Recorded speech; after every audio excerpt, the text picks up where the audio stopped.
Okay, so maybe you want to know what empathy is. Let me tell you, it's a kind of, I love you, you love me kind of thing. And we often hear about the importance of empathy as a leadership quality. So if you think you're a leader, and that has to be proven, right? So if you think you're some kind of leader, there's 3 types of empathy that you need to know. No, I know that right off the bat, I hear some of you that say, nah, you know what, 3 types, I'm never gonna do it. I mean, even with 1 type, I'm not gonna do it.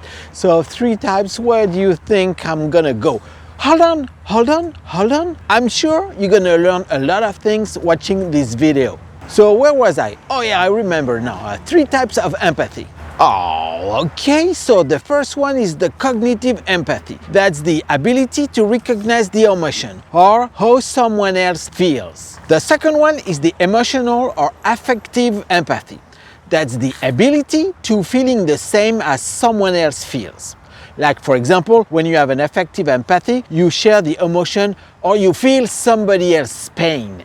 Third is the compassionate empathy. So the compassionate empathy is the ability to feel concern and compassion for someone. It's when you're worried about someone else's well-being. Okay, now which one of the 3 do you think is the more important? Well, of course, it's the compassionate empathy. It's because beyond just knowing and feeling, you're actually driven to do something about it. You are driven to take action. Now, empathy is like everything. It's a muscle, right? So you have to use it. If you don't use it, you lose it. So I have 5 questions you can ask yourself to develop the empathy muscle.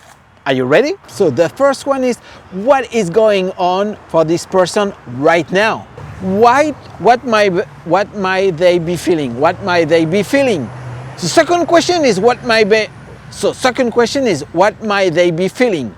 Then, okay, another question you have to ask you is, have I ever felt this way? And what is like? That's impossible. That's difficult questions, right? Those are difficult questions, right? So, okay, so the third question is, have I ever felt this way? And what was it like? The fourth question is, what's important to them and what do they want? Finally, the last question is, how can I help? Okay, so now I've got the homework for today. You need to repeat those 5 questions, and when you have a comfortable answer, please come back and let me know how it was for you. And I see you on the next video. Bye-bye. And don't forget about the homework, right?